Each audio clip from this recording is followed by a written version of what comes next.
I thought it was just a pulled muscle, until the skin on my arm felt like it pulsed under my fingers. That sentence haunted me from the moment I said it to the nurse at triage. The swelling had started as a thumb-sized rise near the inside of my right forearm, pale under the light hair, tender when I bumped it against a table. I ignored it for days. I taped it for a week.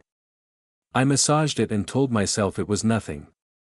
But the pain did not negotiate, it climbed a slow staircase from dull ache to a pressure that crawled up my elbow and hummed in my shoulder. One night I woke to a white, breathless kind of pain that made me sit straight up in bed, cradling my arm like it did not belong to me. That morning I drove myself to the hospital. The emergency department smelled faintly of antiseptic and coffee. A gray-haired man snored 2 chairs away. Monitors clicked with indifferent patience. When I rolled up my sleeve, the intake nurse leaned forward. The swelling had doubled and pushed up against the skin like something trying to shape it from the inside. The color wasn't angry red, it was an unhealthy waxen look, as if too much fluid sat trapped just under the surface. She called in a resident, who pressed, winced, and then brought in a senior doctor. They asked questions that reached back years.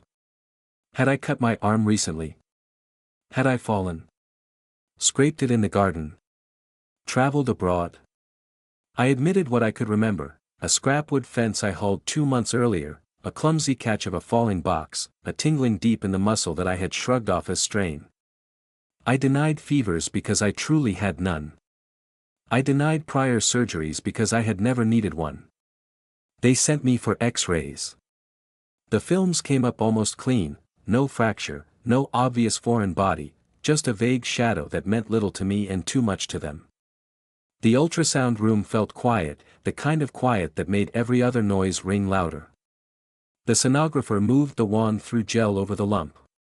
The screen showed gray and black lakes, little compartments within the swelling, like a tiny archipelago under my skin. She frowned and called the radiologist. They murmured to each other. I stared at the ceiling tile and counted the perforations until my eyes watered. Then they sent me for an MRI. Lying in the tube, I listened to the machine's knocking rhythm, hammering, then drilling, then the rhythmic siren of a train that never arrived.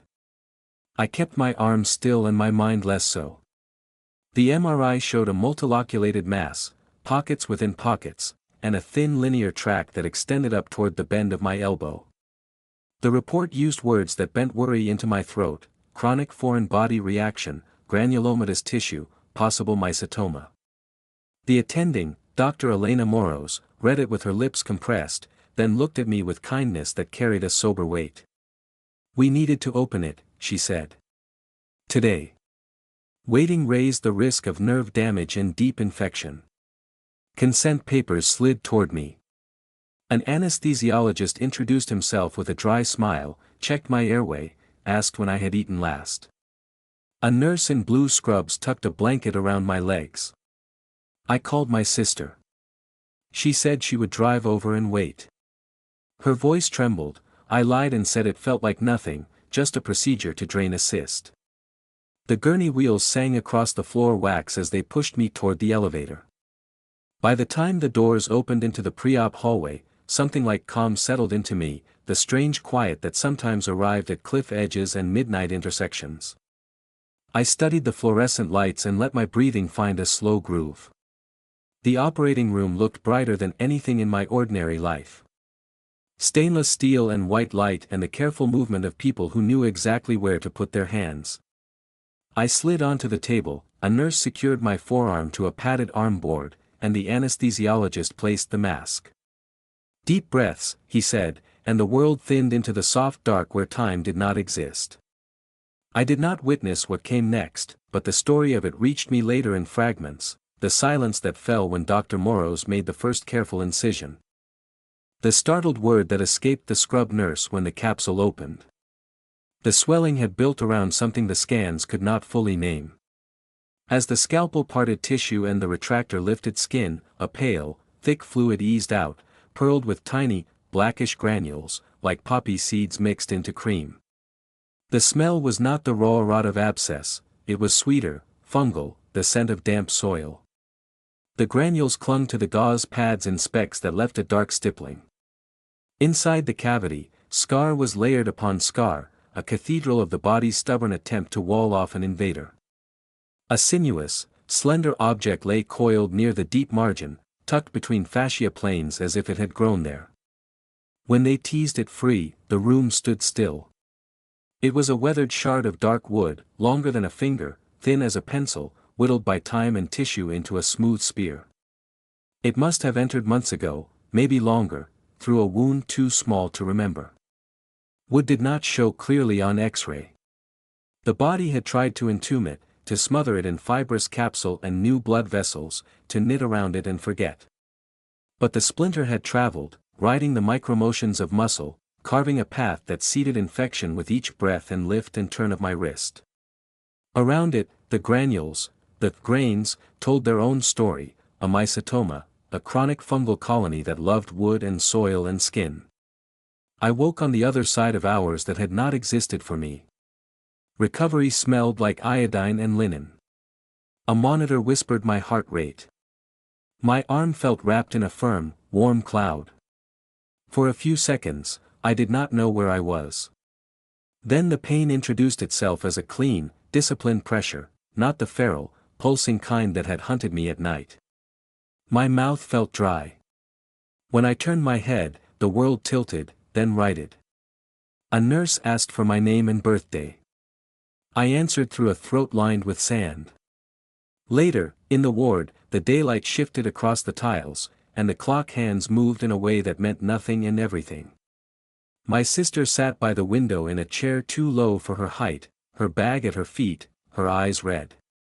Dr. Moros came in with a surgical cap perched like a deflated balloon on her hair, holding a specimen jar and a neutral face that leaned more toward relief than concern. "You had a long piece of wood in your forearm," she said, and paused to let the words land. "It nested between your muscles and irritated the tissue for a long time. We removed it, along with infected tissue. There were grains consistent with mycetoma." She glanced at my sister, then at me. "Our lab would confirm the organism. The important thing was that we got the foreign body out. The nerve looked compressed but intact. Your fingers moved well under anesthesia." I stared at the jar she placed on the tray table. Inside the clear fluid, the shard lay like an artifact pulled from a river. It looked too large to have hidden in my arm, too wild to have traveled unnoticed beneath my daily life. My mind tried to slip around the fact that it had been part of me without my permission, shaping my days with pain and fatigue and a slow erosion of patience I had blamed on work. "I had no wound," I said, the words sticking. "I don't remember one." "Tiny punctures hid themselves," she answered gently. "Splinters entered in the garden, in the shed, on the fence. Sometimes people didn't even bleed. Sometimes they thought the thorn came out. Wood didn't show on standard X-rays. The body tried to fix what it couldn't fully find. Nurses changed the dressing with careful hands. The incision lay like a bright seam, precise, clean. Beneath the bandages, the swelling had been replaced by firmness that felt like order. They elevated the arm on pillows, they taught me how to flex my fingers, slow and steady. An infectious disease specialist stopped by, his glasses reflecting the window light as he explained the likely fungus and the plan for weeks of antifungal tablets. He used terms like eumycetoma, grain morphology, itraconazole. He talked about adherence and liver tests and sun sensitivity. He talked about real recovery, the kind that took time and demanded patience like a rent you could not skip. Night in the hospital arrived as a soft negotiation. The hallway dimmed to a twilight of blue LEDs. The squeak of a distant cart drifted in and out like a tide. I lay awake and felt the honest ache of stitches. I watched my chest rise and fall and felt an ordinary gratitude that had not visited me in months. I remembered little things that only score meaning after fear, the way coffee felt on a cool morning, the weight of a book in my other hand, the hum of a radio in a garage with the door rolled up and sunlight cutting a square on the concrete floor. Pain had edited my life, it had taken lines out of the script and called it normal. In the bed, I rehearsed those lines again in my head and felt how hungry I had been for their return. The next day, I held the wooden shard again, this time in a sealed bag they would send to pathology after I had a moment with it. It looked like a fence sliver or a fragment of a pallet, its end tapered, its surface stained tea-brown. Touching the plastic over it made my skin crawl and yet also anchored something that had been drifting. This had lived in me. This had made a home where it did not belong and convinced my body to build it walls. It had turned me into a slow vessel for its exile and nearly convinced me that pain was the kind of roommate who never moved out. My sister told me about the hours I had missed.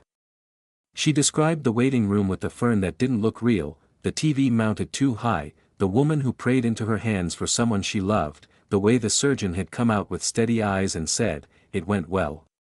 She admitted she had cried in the bathroom, then laughed at herself for crying and cried again anyway.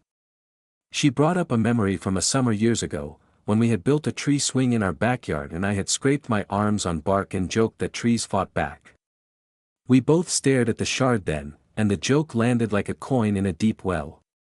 In the days that followed, a man noticed an unusual swelling on his arm became more than a sentence, it became the way people introduced my case on rounds. Interns gathered, flipping pages, peering at the incision, tracing the track on my skin with eyes rather than fingers.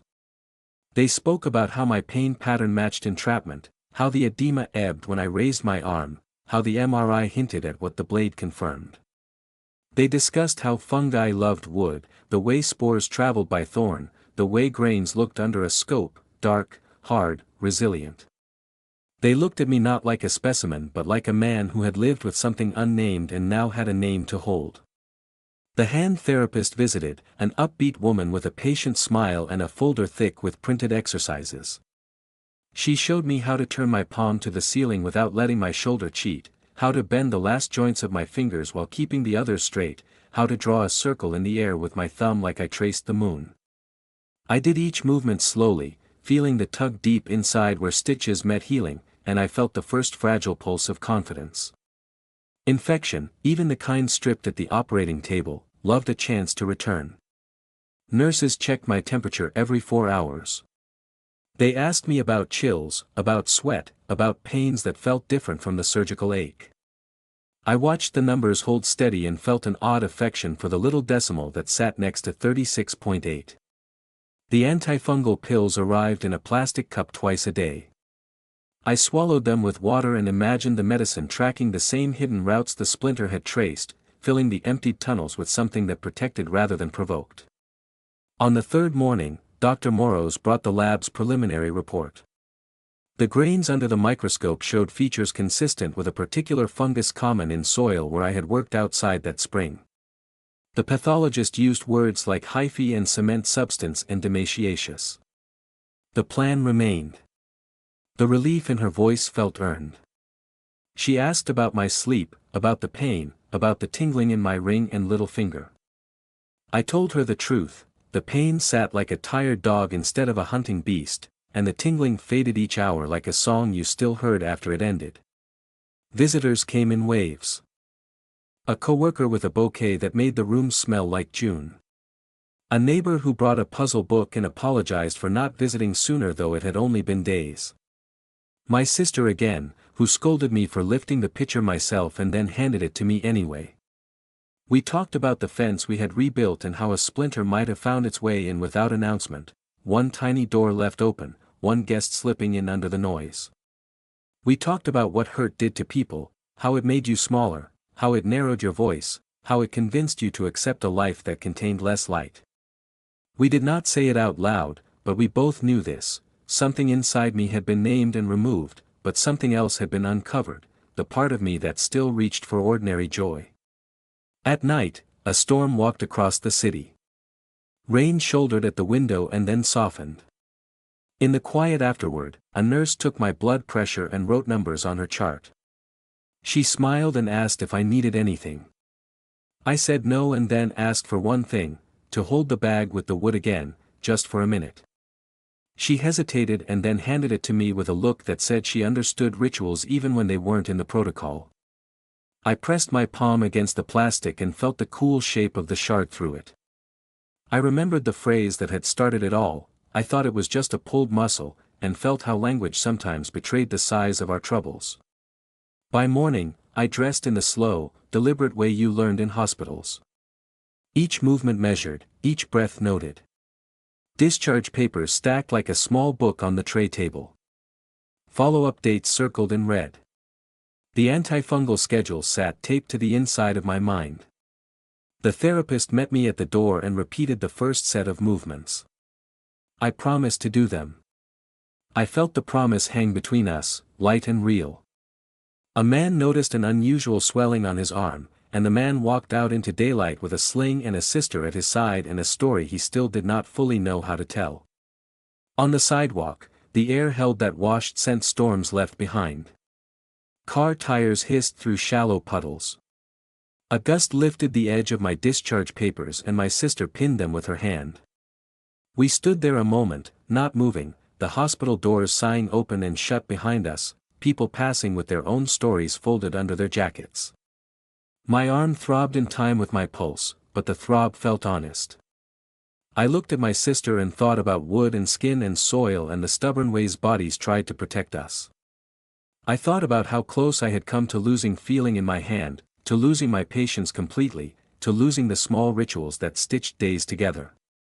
Back at my apartment, the afternoon tilted toward evening. The couch welcomed me like a practical friend. A glass of water sweated on the table. I swallowed my tablets and set alarms on my phone that would break up the day like church bells. When I closed my eyes, I saw the operating room light again, and then I saw the granules that had poured out like midnight sand. I saw the wooden spear resting in the jar like a museum piece and felt the old anger rise and then ebb. It had lived in me, it no longer did. I lay there listening to the refrigerator hum and the faint traffic outside, and for the first time in months the silence in my body felt like an ally. That night, sleep came on the second try.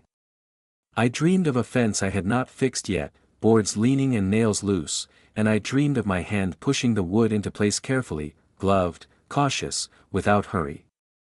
I woke in the blue hour and flexed my fingers under the covers and felt a tremor of soreness that meant healing, not harm. My phone chimed an alarm, gentle and insistent.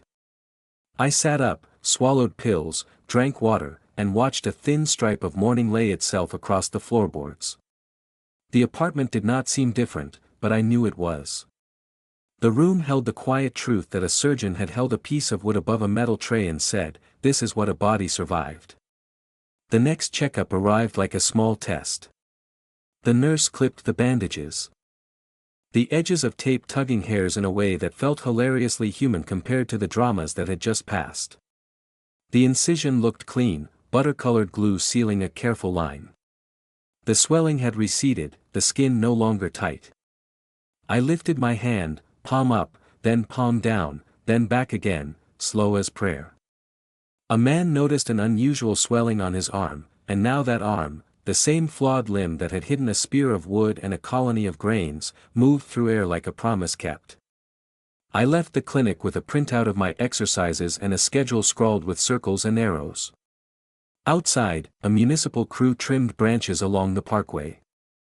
The chipper at the curb swallowed limbs and spat chips in a wooden rain into the truck bed. I stood for a minute and watched, my eyes stinging for no good reason at all. The smell of fresh cuttings rolled down the block, green and sharp and alive. I pressed my elbow lightly, felt the tender architecture beneath the skin, and walked on. Plus. Tell me again, I asked my sister as we reached the corner, how that thing fit inside me at all. She laughed through her nose and shook her head. It didn't fit, she said. You stretched your life around it. We cut across the park. The path had been slick with leaves, their edges silvered from the storm. I kept my right forearm close to my chest, the sling pressing a careful geometry against my ribs. A boy in a yellow jacket kicked a soccer ball against a bench. A woman steadied a toddler at the top of a concrete step. Ordinary scenes threaded through me like stitches I hadn't realized I needed. Every 10 steps, I flexed my fingers the way the therapist had shown me. The ring finger trembled, the little finger lagged and then joined, and the tremble didn't scare me anymore, it informed me. At home, I washed my hands one-handed, rolled the towel down the counter with my elbow, and laughed at myself for the choreography. I set the pill bottle in the center of the table like a clock and wrote down the times I had already taken the antifungal. The clinic had given me a small laminated card with a list of foods to avoid and a reminder about liver blood tests. I slid it into my wallet behind a faded photo of us as kids in front of a wonky tree swing. The photo had a crease through my face, the memory didn't. When the phone rang, I recognized the hospital's number by instinct. The infectious disease specialist spoke gently and directly. The culture had grown a slow, dark fungus consistent with the preliminary red. He repeated the plan: a long course of itraconazole, regular blood work, a check on the incision in 1 week, then a longer follow-up with Dr. Elena Moros. He asked about fever, chills, discharge. I told him about none of those and about the honest ache. He said that honest aches were his favorite ones. The week moved in measured increments. Morning pills. Exercises. Calls from my sister that started with, "How was the night?" and ended with, "Send me a photo of the incision, I won't faint." I walked the hallway of my building and learned where the floor dipped near the elevator. The super stopped me to ask about my arm and then told me a story about a nail he once stepped on that broke off in his heel. He limped for months and called it a reminder disguised as metal. We stood there comparing reminders like old men comparing scars, and I realized how many people carried quiet biographies under their sleeves. On the 4th day, I stood in my kitchen and picked up a mug with my right hand for the first time. It didn't feel brave. It felt like precisely the right degree of ordinary. The hand therapist had said that progress came in faint outlines before it came in ink. The outline darkened every time I turned a doorknob without flinching. I sent the therapist a message through the portal and wrote, "Thumb circle smoother, small finger delayed." She replied with a smile emoji and a link to a new stretch. In the late afternoon, I walked to the hardware store and bought a pair of thick leather gloves, a new dust mask, and a small wire brush. The cashier raised an eyebrow at my sling and then at the gloves. And I said, "Preparing to do nothing recklessly ever again." He nodded as if that was the only merchandise they should have stocked. At night, I sat at my table and held the sealed bag with the wooden shard for the time I had been allowed. The hospital would keep it for records, but they didn't mind me looking again before I returned it at my next appointment. I tilted it toward the lamp and followed its grain with my eyes. Every mark on the wood told a story about pressure and time and where it had pressed against me. I thought about the fence, about the day the board gave way and my forearm slid along a rail as I grabbed for balance. I remembered the flash of sting and the way I shook my arm and muttered something impatient. My glove had been in my back pocket, not on my hand. I pictured how a sliver could have broken free, how it could have ridden my bloodless, shallow wound like a smuggler on a night road, invisible to everyone including me. I didn't feel guilty, guilt had nothing useful to offer. I felt instructed. The first follow-up with Dr. Moros took place in a room with a window that faced a row of brick chimneys. She snipped the last of the steri-strips and dabbed the incision with something cool.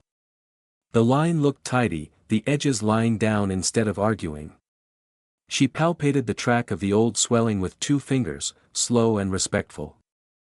I watched her face because it had become a reliable translation of my own anatomy. "The nerve cooperated," she said. "Sensation near the scar usually complained. It calmed down. Keep the hand moving. Scar massage after another week. No heroics." "No heroics," I agreed, and felt a small relief that someone else had set the rules so I didn't have to pretend to be brave.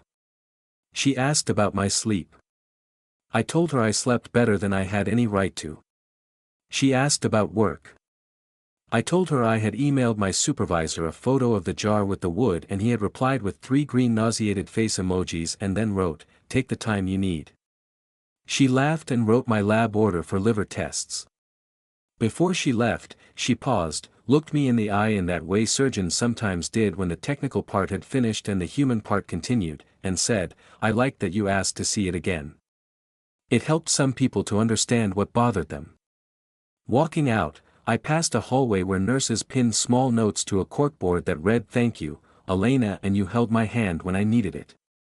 I didn't add a note, I carried one inside me and planned to deliver it with my next steady handshake. The days stacked. The incision softened from seam to pale ribbon. The swelling receded. I traced the path of the old tunnel with the pad of my thumb and felt only a shadow. The therapist added rubber bands to my routine and showed me how to pinch putty without recruiting my shoulder. I failed at not recruiting my shoulder and tried again. She said I had to teach my brain that my hand knew the route on its own. One afternoon, as the apartment quieted, a razor of pain lanced from the incision up to my elbow, quick and bright.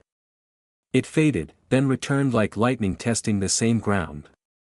My heart sprinted in place. I sat down and pressed my palm flat on the table until the pressure and the breathing took the edge off. The panic felt enormous because panic always did. I took my temperature. It stayed dull and normal. I checked the incision in the mirror, the line remained the same pale, bored thing it had been that morning. I called the clinic anyway. The nurse asked me to describe the pain, asked if I had lifted anything heavier than I should have, asked about redness or heat. I admitted I had tried to open a stubborn jar with my right hand without thinking. She said, "That's your body writing you a memo. Read it and file it." I laughed and felt the tight fist around my throat loosen. Real recovery didn't travel in a straight line, it looped like a patient pen stroke, doubling back, smoothing. A week later, I returned to the backyard where the fence still leaned. The storm had wrung the life out of the peonies, their stalks bent at the waist. I put on the leather gloves and the dust mask and took a seat on the back step. I sat there more than I worked. The fence could wait, wisdom didn't rot. A neighbor's dog pushed its nose through a gap and huffed as if to ask whether I had learned anything. I scratched its muzzle with my left hand and told it I had. I started noticing stories like mine everywhere. A man at the bus stop had a faint, precise scar along his cheekbone. A woman at the market cradled her forearm the way I had, careful and protective. A cashier wore a compression glove and slid coins into a drawer with calculated grace. It wasn't that the world had been full of injuries, it was that the world had always been full of repairs. I looked for repairs and found them, on sidewalks, in conversations, in faces that opened a little when I asked, "How did it happen?" Lab days punctuated the calendar. I sat in the blood draw chair and looked away when the needle arrived, not because I couldn't stand it but because I had learned I didn't have to perform. The phlebotomist tied the tourniquet and asked if I had eaten. She told me she liked the early shift because the hospital woke in a softer way then. I told her I liked the early shift because I could go sit in the courtyard afterward and watch the delivery vans arrive with their steel tray carts and their plastic-wrapped bundles of linen. We both laughed at our old people hobbies and didn't apologize. The pathology report finally reached me in a portal message that read like the last page of a detective novel written by scientists. The grains had been pigmented, the hyphae looked septate under special stains, the culture slow but definite. It confirmed what the team had suspected. I printed it and slid it into a folder with my discharge papers, not because I liked collecting medical souvenirs, but because the paper felt like a boundary stone on a road I had walked in the dark. When my sister came over that evening, I read it out loud. She winced at the words and then said, it sounded like Latin poetry from a very strict poet. We taped the schedule for the remaining months of pills on the fridge next to a shopping list that just said oranges, milk, patience. The first scar massage session felt stranger than I had expected. The therapist pressed 2 fingers along the line and moved the skin in slow circles, then in long sweeps, as if smoothing creases out of cloth. Scar tissue softened under the attention, nerves woke reluctantly and then joined the conversation. I took over and did it myself, tentative, then steadier. She showed me how to desensitize the area with a cotton ball, then a terry cloth, then a dry sponge. It felt like teaching the guard dog of my skin that the mailman had a key. Work called and asked about my return. I said I would come back part-time, then full-time, and my supervisor said, "Pretend you're terrible at lifting for a while." I said I didn't need to pretend. The first day back, people looked at my sling, then at my face, and adjusted their expressions quickly, like drivers easing into the correct lane. Someone had filled my water bottle and left a note on my keyboard that said, "Welcome back, wooden man," with a smiley face. I didn't know whether to groan or laugh and did both.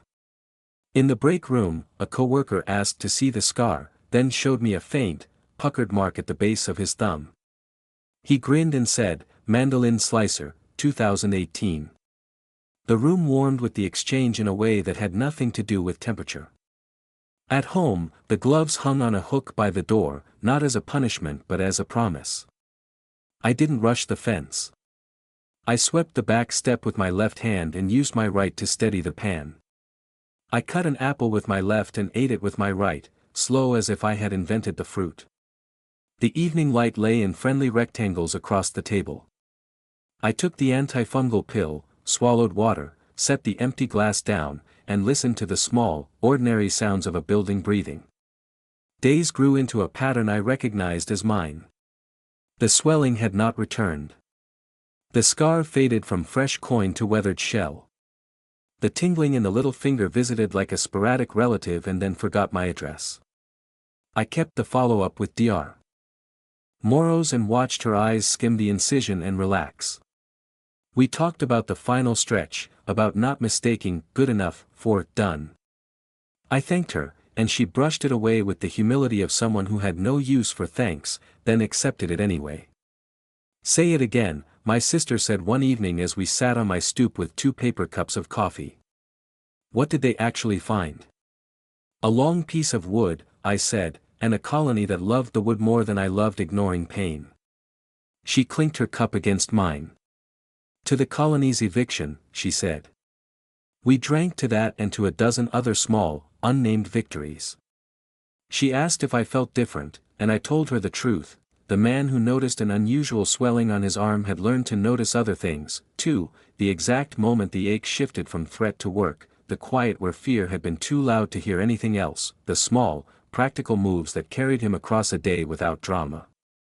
Late that night, I woke to rain walking across the roof again. The apartment glowed with streetlight. I lay there and kept my right hand open, palm up, as if waiting for something I had actually already received. I pictured the jar, the shard, the grains tipping into gauze like pepper into snow. I pictured the first incision, the frozen breath in the room, the way a surgeon's hand steadied when surprise visited. I pictured the nurse's face as she told me my fingers had moved well even when I slept. I pictured the hardware store gloves, the boy with the soccer ball, the cashier with the compression glove, the neighbor's dog. I counted each image like beads. Somewhere in the counting, sleep lined up and let me through. On a clear Saturday, I returned to the yard with my sister and a friend who knew how to look at a structure and find its easiest truths. We measured the warped rails, marked the posts that needed replacing, made a list that didn't frighten anyone. I sanded edges with my left, held the board with my right, swapped when the right tired, rested when the left complained. Work happened in little squares of time, each bordered by a break and a joke. A gust lifted sawdust into a halo and then dropped it on our shoes. The smell of cut wood still triggered something in my chest, not fear exactly, but a reminder. I stepped back, breathed, and stepped forward again with my gloves on. A man noticed an unusual swelling on his arm, and now the man rebuilt the same fence with better habits and the same stubborn care. When we finished for the day, we stood looking at the section we had straightened. It looked ordinary. I loved it for that. My sister took a photo and said she wanted to frame it next to the old swing picture. I said that would be ridiculous, then thought it wouldn't be ridiculous at all. I had another follow-up on the calendar and more pills in the bottle, and the story still moved. I walked inside and set the gloves down, washed my hands carefully, and dried them with the towel that I now pulled off the counter with one steady right hand and one steady left. The clock on the stove blinked a wrong time I hadn't bothered to fix. It felt almost appropriate. The time I kept now ran through tendons and scar and bone. I sat at the table, closed my eyes, and listened to the building again, the radiator ticking, the neighbor's footsteps, the city's low electric hum. Somewhere in that soft machine of noise, I heard something else, the sound my own life made when it reassembled itself without asking me to narrate. "You should have seen their faces when I told them it was wood," I said to my sister, and she snorted into her coffee. We sat at the kitchen table with the blinds half open and Saturday light slicing the room into neat rectangles. My right hand rested palm up on a folded towel, the scar a thin pale whisper that no longer demanded attention. The antifungal pill sat beside the mug like a small, obedient moon. I swallowed it and felt it settle, a ritual that marked time better than any clock. The week after we fixed the first section of fence, I returned to the clinic for another check. The phlebotomy room hummed with the quiet efficiency I had grown to trust. The phlebotomist, a woman with calm wrists and a knack for painless sticks, tied the tourniquet and said, "You're getting color back." I asked if I had looked gray before, and she laughed gently. "You looked like someone bargaining with pain. People turned that color when they bargained too long." The needle slid in, the tube filled, the gauze went on with a friendly square of tape. I sat for a minute afterward because I liked the view of the courtyard where a tree shadowed a bench. A man in a surgical mask sat there reading a paperback, his thumb smoothing each page before he turned it, as if the book needed reassurance. Upstairs, Dr. Elena Moros examined the incision. She pressed along the old track with 2 fingers the way a cartographer traced a river on a map. "Soft," she said, pleased. "No bogginess. No warmth." Nerves seemed happier. She asked how my grip had been and I closed my fingers around her 2 offered knuckles. I felt the strength rise from palm to forearm, not a surge, just a steady climb. "Keep massaging," she said. "And keep doing boring things well. Boring rebuilt people." On my way out, I saw a young man and his mother sitting on a bench near the elevators, both of them wearing that look you recognized after a while, the suspended breath of waiting for a name. He stared at his wrapped forearm, she watched the changing numbers above the doors. I nodded as I passed. In the lobby, I turned back. "It was wood for me," I said, lifting my bandaged arm a little. They pulled out a piece of wood. The young man blinked, then smiled a careful smile that said, "Ah, so there were others." We didn't need more words. Work welcomed me back with a kind of gentle conspiracy. People rearranged small tasks before I arrived so nothing heavy waited in my path. A coworker taped a note above my desk, "Two-handed heroics are cancelled. One-handed excellence only." I pretended to groan and secretly felt protected. The keyboard under my fingers felt familiar and strange, my right hand danced over the letters slower, my left did the heavy lifting. I learned new shortcuts, literal and figurative. When pain flashed in the old pattern, I stopped and breathed until it shrank into a rumor again. The hand therapist upgraded my exercises like a patient coach who knew exactly where to push and where to let me discover. She added a putty that resisted just enough to remind my brain which muscles belonged to which idea. "Pinch, hold, let go," she said, the cadence of it settling into me. "Thumb to each fingertip. Make a circle. Now blur the circle. Now sharpen it." She built whole sessions out of what looked like nothing to anyone watching. To me, they felt like mapping a city I had lived in for years but never walked block by block. At home, I kept noticing small victories. I peeled an orange with my right thumb leading and didn't wince. I tied my shoes clumsily and grinned like I had invented laces. I turned the page of a book with the hand that had hidden a spear and watched it perform that humble, perfect act. Each act replenished a reservoir I had let run low. A scare arrived on a Wednesday afternoon when a line of redness appeared faintly along the incision. It ran like a string drawn tight under the skin. My chest tightened. I took a photo and sent it through the portal with a note that pretended to be nonchalant. The nurse called back within an hour. "Track it," she said. "Draw a line with a pen and see if it grows." I did, and it didn't. She suggested warm compresses. The warmth soothed in a way that felt like a conversation I had been waiting to have. By morning the line relaxed, and so did I. Recovery spoke in quiet, conditional tenses. I had started to understand the grammar. On Thursday, I stopped by the hardware store again, this time to buy a small box of cedar shims that smelled like the inside of an old trunk. The cashier recognized me and tapped the gloves hanging by their register. "Still behaving?" he asked. "Like a saint," I said. He handed me my change and shook his head. "Saints never did good fence work," he said. "Sensible people did." I carried that line out into the sunlight and decided to be sensible. My sister kept showing up with food, the kind you could eat with one hand and the kind that tasted like a message. She made a chickpea stew that clung to a spoon like it had something to prove.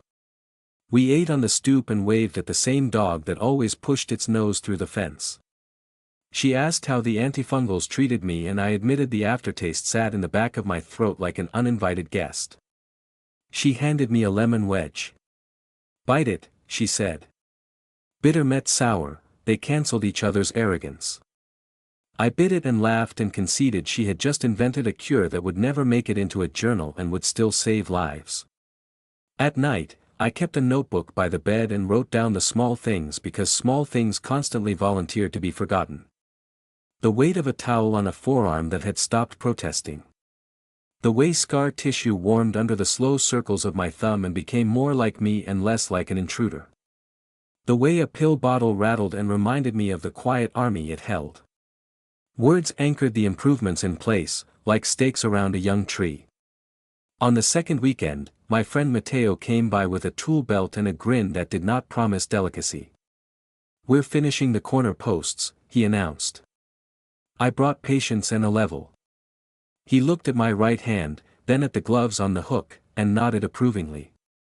We worked in that steady, good silence that manual labor sometimes offered, the rhythm of measure, cut, check, adjust. He held the post, I sighted the line. I held the board, he sank the screw. We traded roles when my forearm hummed with that new, useful fatigue. Sunlight fell in rectangles again, and for once I noticed how the day kept offering straight lines to people who needed them. Between tasks, he leaned on the rail and asked the question that always came, eventually. "Did it scare you?" I told him it did. Not only the pain, the possibility that I would normalize a life narrowed by it. "It shrank my day," I said. And I let it. He nodded and told me about the year his knee had refused to bend, about the way he had lived around it, about the weird shame he felt when the solution turned out to be obvious and surgical. "I wasn't weak," he said. "I was stubborn in the wrong direction." We toasted to stubbornness with 2 sweating glasses of water and then got back to the corner posts. A letter arrived from the hospital with a copy of the operative report. I read it slowly at the table, tracing the clinical phrases that translated my private drama into a calm sequence of verbs: prepped, draped, incised, encountered, evacuated, identified, excised, irrigated, closed. It described the grains, the smell, consistent with fungal involvement, the foreign body, consistent with a wooden splinter measuring approximately 8.4 centimeters, the state of my ulnar nerve, visualized and preserved. I folded the report carefully and slid it into the folder with the pathology printout and the lab slips. It felt like filing the story under resolved, even though the calendar reminded me the medications continued and the follow-ups waited. I took a small thank you box to the surgical floor, nothing dramatic, just cookies and a note addressed to whichever nurse covered 14B and held the line between fear and facts. The clerk at the desk smiled and said, "We liked facts here." On the way out, I saw the corkboard again with its pinned notes. I still didn't add one. I stood for a minute and read a few. A handwriting I recognized as an old man's had written, "You listened to my wife when I could not." Another said, "I believed you when my body did not." Emotion rose and I let it recede like a tide, the way I had learned to let pain do. My supervisor asked if I would talk to the safety team about the fence incident. The idea made me itch and then made sense. In the small conference room, I told the story without theatrics. I described the day, the slip, the lazy glove in the back pocket instead of on my hand, the tiny sting I shrugged off, the months of not asking the right question. I watched people around the table sit straighter. I ended with the obvious: wood didn't show well on the X-ray. My body tried to fix a problem it couldn't find. That didn't make me brave. It just made me late. The head of safety wrote something on his pad and said, "We'll make gloves first, a ritual, not a memory." Days unspooled. The antifungal side effects ebbed and flowed but never capsized me. I took more walks because walking felt like a contract with my future self. The park's dirt path firmed after the storms, and I stepped along it with the careful cadence I had developed, listening, adjusting, not catastrophizing. On a bench, a father helped his kid tie a shoe, his hands slow and sure. He glanced up and caught me watching and smiled the way people did when they recognized gratitude on a stranger's face. I started sleeping without the sling, a tentative luxury. My right arm stretched out along the sheet and stayed calm. The old phantom pulse didn't visit. I woke and waited for it and it didn't come. That absence filled the room like a new piece of furniture I hadn't ordered and was glad to have. I flexed my fingers, felt the mild ache of use, and touched the scar lightly, as if thanking a friend for staying. I saw the infectious disease specialist again, his tie slightly crooked, his manner exactly right. He reviewed the latest labs and nodded. "Liver behaved," he said. Medication continued, story finished when the calendar said so, not when feelings did. I asked him about recurrence and he told me the truth: nothing guaranteed anything, but everything I did bent the odds. Clean the yard with gloves. Respect small injuries. Don't ignore a pain that developed a personality. I wrote those down, not because they were new, but because writing turned promises into artifacts. My sister kept sneaking more of herself into my days: a new towel, a plant I would inevitably neglect, a stack of fresh pillowcases. She confessed she had walked past my building during surgery and looked up at my windows even though she knew I wasn't there. "People did foolish things when they loved you," she said, then added, "people also cooked too much stew and lectured about gloves." We sat on the stoop again and watched a couple argue softly about how to carry a mirror up the stairs without tipping it. "Communication," my sister said, sipping. "The only thing more fragile than glass." One evening, as the sun slid down and the building exhaled, I found the jar photo on my phone, the one my supervisor had gagged at, and looked at it without flinching. The shard floated in its clear bath like a relic, its surface pitted where my tissue had tried to domesticate it. I stared at it until the shock wore off and something else constructed itself in its place, a steady recognition. That had been inside me, now it wasn't. That had hurt me, now it instructed me. The difference mattered. I printed the photo and taped it inside the closet door, not to dwell in fear, but to remember exactly what denial could shelter. Above it, I taped the therapist's first exercise sheet. Below it, I taped a small index card on which I had written 3 lines. Wear the gloves. Ask the question sooner. Don't make a home for pain. On a breezy Sunday, we tackled the last crooked rail. Mateo balanced the level and announced, "Now it's truer than a confession." I laughed and adjusted the screw a quarter turn. The fence stood straight along the alley, nothing dramatic, just honest wood doing its job. I ran my palm along it through the glove, and the glove made a faint rasp that sounded like applause. A boy in the yellow jacket from weeks ago kicked his ball too hard and it thunked against the new rail with a satisfying, harmless thud. "Solid," he declared. "Solid," I echoed.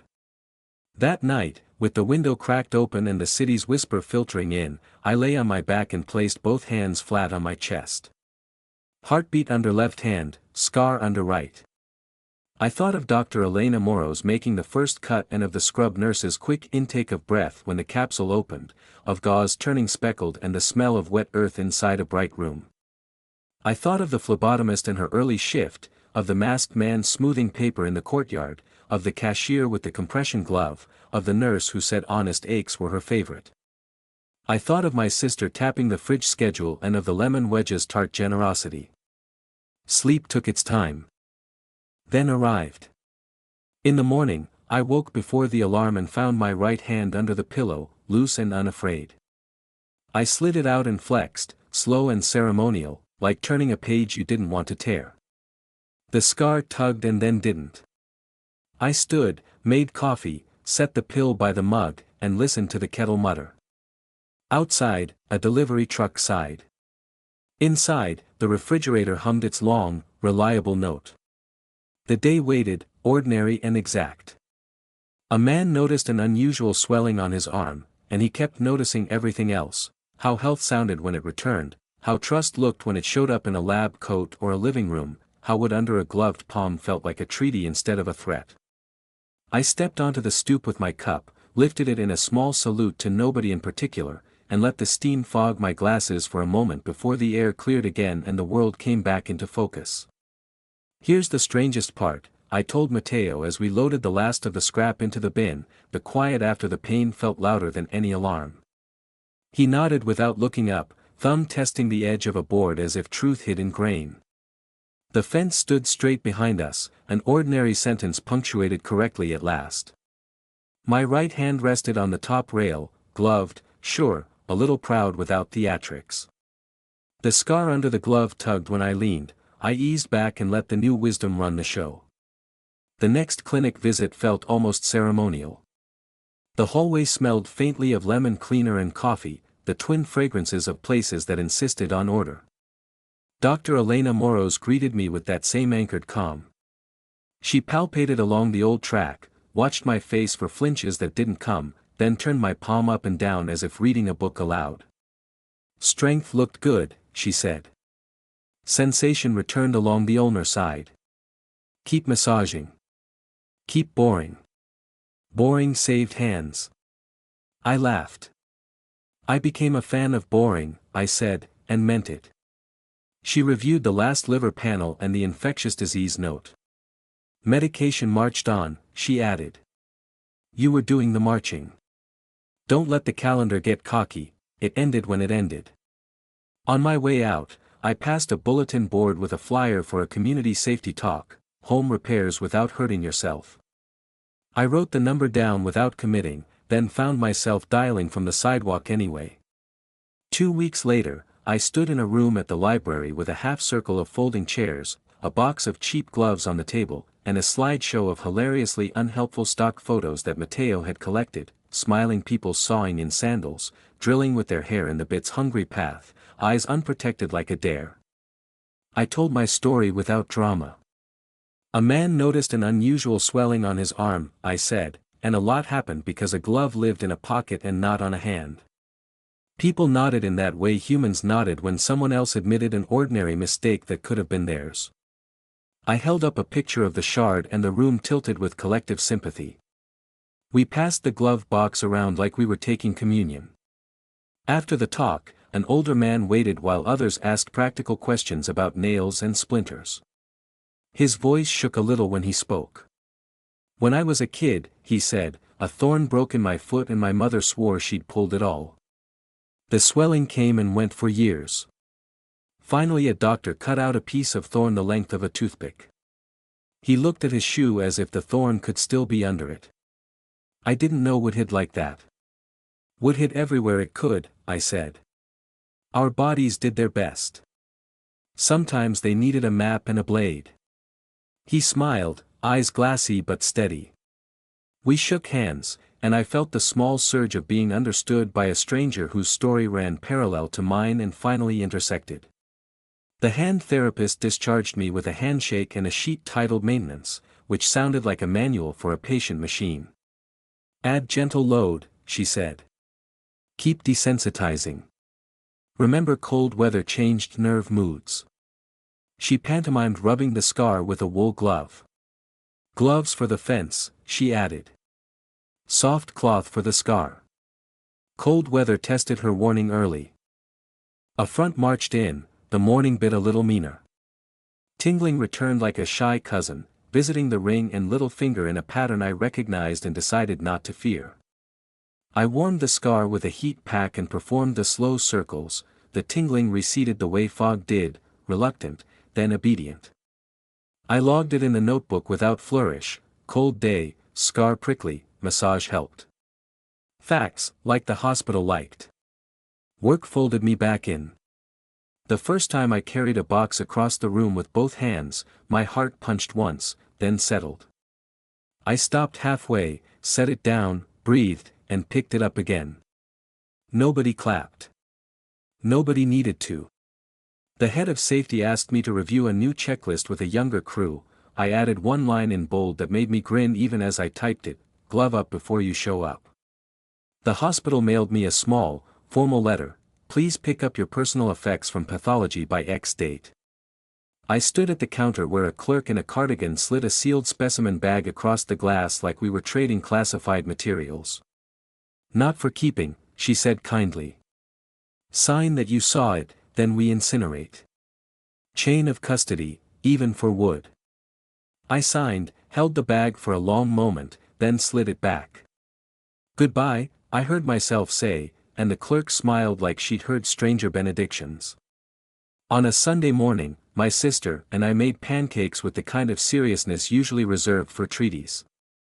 She poured, I flipped with my right hand for the first time. The spatula felt like a baton I had earned. Syrup pooled and ran. Coffee steamed. She looked at my grip and raised an eyebrow. Chef's back, she said. Chef returned, I corrected. Back implied I had been impressive before. I had been a man who ate toast. We laughed until the smoke alarm considered joining the conversation. I got good at telling the story in small, unofficial slices. A man noticed an unusual swelling on his arm, I would say to someone who asked about my scar on a bus, then skip the parts they didn't need and land on the piece that usually helped. It wasn't bravery, it was finally saying out loud that something wasn't normal. People nodded, and sometimes they lifted their sleeves or pointed to their knees or touched their throats and offered their versions. Pain had neighborhoods. We were all residents discussing the zoning board. One afternoon, the line of trucks outside the park meant city crews were pruning again. I stood at a safe distance and watched branches sail, saws whine, workers communicate with chin lifts and hand signals that said more than words. A young worker dropped a small limb, then froze as a twig snapped back and nicked his forearm. He looked down, shrugged, and started to raise the saw again. The older worker with him caught his sleeve gently, handed him a wipe and a band-aid, and waited until the band-aid sat there like a badge. The kid rolled his eyes performatively. The older man didn't blink. He tapped his own forearm as if to say, trust me, I learned the long way. They went back to work. I felt something like gratitude for that tiny, decisive act of community wisdom, an older body telling a younger one how to stay in one piece. The infectious disease specialist, tie still charmingly crooked, signed off on an extended but finite course. We counted in months, not years, he said. We respected the enemy without making it mythical. He glanced at the scar one more time, at my lab results, at the steady line of vitals. Finish the bottle. Keep the gloves. Don't fall in love with stubbornness. Too late, I said. We dated for years. Break up, he said, smiling. You could do better. I walked home with the bottle in my coat pocket, each rattle a reminder rather than a threat. The city felt newly legible, stairs negotiated, curbs taken with care but without timidity, doors opened with honest hands. That night, I dreamed of the operating room again, but the dream did not tip into panic. The light was bright, the voices calm, the first incision a clean stroke that promised an ending to a sentence that had gone on too long without punctuation. I started writing to people I rarely wrote to, thank you notes that stayed humble and exact. I wrote to the nurse who had said honest aches were her favorite. I wrote to the phlebotomist with the early shift. I wrote to the therapist whose cotton ball had taught my skin to stop flinching. I wrote to Dr. Elena Moros and kept it to 3 paragraphs that said the only 3 things that mattered: you were steady. You named the thing. You left me better than you found me. I didn't expect a reply. She sent one anyway, 2 lines that fit the woman: "Glad you healed. Wear the gloves." I pinned it inside the closet next to the exercise sheet and the index card that said "Don't make a home for pain." Winter threatened, then negotiated. Scar tissue respected weather the way old injuries respected barometers. On a sharp Tuesday, my little finger sulked again. I massaged, warmed, waited. It came around. I learned to trust the pattern without worshipping it. Trust felt like a muscle, too, sluggish at first, then more available. At work, a new hire asked about the corkboard note: "Two-handed heroics are cancelled," and I told him the backstory. He listened and then said, "I thought that was a joke." "It was," I said. "And then it wasn't." He nodded, opened a drawer, pulled out his gloves, and set them on the desk like a small altar. I approved the liturgy. A neighborhood kid knocked on my door with a school project about people who overcame something. He had drawn a cartoon version of me with a cape and an enormous arm. I corrected the cape, accepted the arm, and told him the real hero was the person who finally admitted they were hurt. He asked if he could take a photo of the scar for his poster. I said yes and watched him frame it with the solemnity of a museum conservator. The poster came back a week later with stick-on stars around the scar and a title that made me wheeze: "The Wooden Warrior." I hung it on the fridge next to the medication schedule. My sister arrived, saw it, and said, "You're never living that down." "I didn't plan to," I said. Every so often, I touched the inside of my forearm and felt nothing except the architecture of me. No foreign geometry. No protest. Just a limb that had been argued with and then reconciled. A man noticed an unusual swelling on his arm, and the man kept finding ways to notice what had always deserved attention: the body's stubborn kindness, the way people lent steadiness to each other, the hum of a refrigerator that meant food, and a day that ended without drama. On a plain Thursday, the phone rang with an unknown number that turned out to be the library. Someone had cancelled a talk. Could I fill a slot with a short version of my "Gloves and Grace" story? I said yes without giving myself time to overthink. That evening, 20 people sat in a carpeted room with bad fluorescent lighting and good intentions. I held up the glove and the photo of the shard and told them the shortest true version: I was not special. I was late to understanding. A surgeon helped me catch up. The Q&A lasted longer than my talk. People wanted to tell stories, I wanted to hear them. We traded tiny warnings and ridiculous hacks and the names of hand therapists who had saved marriages by teaching someone how to open a jar without swearing. Walking home under a sky that had the color of clean steel, I tucked my gloved hand into my pocket and felt oddly, fiercely, normal. The scar didn't announce itself, I did not ask it to. I stopped at the fence, pressed my palm against the rail, and listened to the faint rasp of leather on wood. It sounded like applause again, or maybe it sounded like 2 stubborn materials learning how to be neighbors. Inside, the kettle muttered. I set the pill by the mug, turned the page of the book with the right hand that had once hidden a spear, and smiled at the ordinary miracle of paper sliding over paper. The building breathed, the city whispered, the clock on the stove still lied. I didn't fix it. I didn't need to. The time that mattered pulsed under my fingers, steady as a promise I kept remembering to keep. A man noticed an unusual swelling on his arm. He kept noticing. He noticed the way fear shrank when named, the way help arrived in plain clothes. The way recovery spoke in small, unglamorous verbs. He noticed the truth that saved him: wood didn't belong in flesh, and pain didn't deserve a lease. He noticed until noticing became a habit, and the habit became a life that bent toward careful, decent things. And the story, generous and unhurried, kept moving with him, one sensible, useful day at a time. Endings rarely announce themselves, I told my sister, they just arrived and asked if you recognized them. The last stretch moved like a quiet river. I finished the antifungal course the way someone finished a long, honest book, page by page, without skipping, even when a chapter felt redundant. The side effects dimmed and then receded into memory. The scar softened under daily circles until it blended into me the way an old story blended into a family, still there, no longer sharp. On my final clinic day, the hospital felt less like a fortress and more like a place where people negotiated with trouble and sometimes won. The phlebotomist with the early shift raised her eyebrows when she saw my name on the list. "Victory lap?" she asked. "Staying humble," I said, and she smiled as if humility and victory made good neighbors. Upstairs, Dr. Elena Moros met me with that same steady gravity that had anchored the worst day of my year. She palpated along the old track with 2 fingers, slow, attentive. No bogginess. No heat. She tested sensation by brushing a cotton swab along the ulnar side. I felt it everywhere I should have felt it. She asked me to flex, extend, grip. My right hand obeyed like it had been rehired for its original job. The room felt bright in a way that had nothing to do with the bulbs. "Call me if anything changes," she said. "Otherwise, go live a life that won't need me."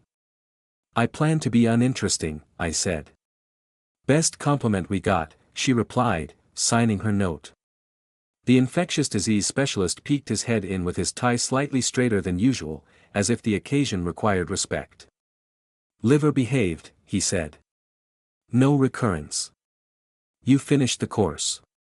You listened to your nerves instead of your pride. That usually worked out." He held out his hand and I shook it with a grip that felt exactly right, firm, not performative, honest. When I stepped into the hallway, the elevator chimed with that soft, domestic bell I had heard 100 times without noticing. I caught my reflection in the stainless steel doors, just a man, not a patient, not a case, not a lesson with a specimen jar. The scar lay under my sleeve like a line in a book I could find if I needed it and ignore when I didn't. Outside, the day met me with a clean, uncomplicated light. I walked the familiar route home and found myself slowing near the park where crews had trimmed branches weeks earlier. The benches looked ordinary and good. A father showed a small kid how to launch a paper airplane. The kid launched it straight into a bush and cheered anyway. I stood there for an extra minute and felt, not triumph, but alignment, limb with purpose, breath with pace, attention with place. At home, my sister waited on the stoop with 2 coffees and a grin that tried to stay cool and failed. "So?" she asked. "Graduated," I said. "No honors. Perfect attendance." We sat shoulder to shoulder and let the coffee steam lift into the thin autumn air. She studied my face. "You looked taller," she said. "Less bent," I corrected. "Pain hunches a person without their permission." She nodded and bumped my knee with hers. "You taught a library room to wear gloves," she said. "You bored yourself back to health. You wrote thank you notes like a grandma. You did it right." We walked through the small rituals that had built the road to here. She pointed to the closet door where the jar photo, the exercise sheet, and the index card lived. I took the photo down and slid it into the folder with the operative note and the pathology report, then closed the folder and put it on the back shelf where important things went to rest. The index card stayed. "Wear the gloves. Ask the question sooner. Don't make a home for pain." It still felt like a creed worth keeping at eye level. We celebrated in the only way that made sense for people who had learned to mistrust drama. Pancakes and a fence check. Mateo showed up with a level and 2 stupid jokes. We walked the line of rails and posts like inspectors with gentle standards. The fence stood true, nothing remarkable, nothing sagging, but doing its job because hands and minds had done theirs. I pressed my gloved palm to the rail and listened for the faint rasp that had become my private ovation. It sounded like sanity. Neighbors drifted over the way neighbors did when fresh coffee and a straight fence appeared at the same address. The kid in the yellow jacket pounded a ball into the slats to test our work and declared it bulletproof. We assured him it was not. The older woman from 2 houses down touched my sleeve and said, "You looked better." I felt the quiet pulse of gratitude show up in my throat and managed, I was. In the afternoon, I sat at the table and read the operative report one last time, tracing the calm verbs that had rescued me: incised, encountered, evacuated, identified, excised, irrigated, closed. Clean words for a messy miracle. I folded the report, slid it into the folder, and put the folder away. When I closed the cabinet, something inside me closed with it, not denial, not forgetfulness, just the simple dignity of filing a finished story. The library called to schedule another talk. I said yes and then gave them a new title, the only one that felt accurate: How Ordinary Habits Saved My Hand. The room filled with 20 chairs and 20 people who had already paid some kind of body tax. I told the shortest, truest version again. A man noticed an unusual swelling on his arm. He ignored it. He bargained. He normalized. He finally told the truth out loud. People in plain uniforms helped. A surgeon made a careful cut. A team did maddeningly boring, absolutely beautiful work. The body stopped fighting the wrong enemy. Life widened again. Questions followed, about symptoms and scans and scars and shame and how to ask for help without feeling like you failed. I answered what I could and handed out the rest to their doctors and their future selves. On the way home, dusk softened the edges of the block. Windows lit up like quiet lanterns. I climbed the stairs, hung the gloves on their hook, set the kettle on, and leaned at the window until the water sang. I could have said the story ended there, in a kitchen with a humming refrigerator, a scar that didn't complain, and a man who had replaced pride with patience. But endings, the good ones, didn't slam doors, they closed them gently and checked the latch twice. So I wrote the last entry in the notebook, the one I had kept on the bedside table for the small, stealable details. Final labs normal. Medication finished. Scar mild and cold, friendly with heat. Strength returned to ordinary. Fear shrank when named. Gratitude expanded when practiced. Call if anything changes. Live a life that won't need them. I set down the pen, felt the weight of the lines sit correctly on the page, and understood that finishing wasn't forgetting, finishing was remembering, then releasing. Later, my sister called to ask what we were doing to mark the end. No capes, she warned. No capes, I agreed. Come by tomorrow. We'll eat something ridiculous and fix the crooked picture in the hallway. That picture had been crooked for years, she said. I knew, I said. I just stretched my life around it. She laughed, and I heard her smile through the phone. That night, I slept with both hands under the pillow, the right open and unafraid. I dreamed nothing dramatic, just a long, straight stretch of path in a park after rain, leaves silvered at the edges, air clean, pace easy. In the morning, I woke before the alarm, poured coffee, and carried my cup to the stoop. The city exhaled. A delivery truck sighed. Somewhere a radio murmured, the kind you only heard if you listened on purpose. I lifted the cup to nobody in particular and to everyone who had walked me here: nurses who held the line between fear and facts, a surgeon who named what hid, a sister who showed up with stew and lemon wedges, a friend who brought a level, a room of strangers who wore gloves because a story asked them to. A man noticed an unusual swelling on his arm. He learned to notice everything that mattered before it turned itself into a lesson. The fence stood straight. The scar lay quiet.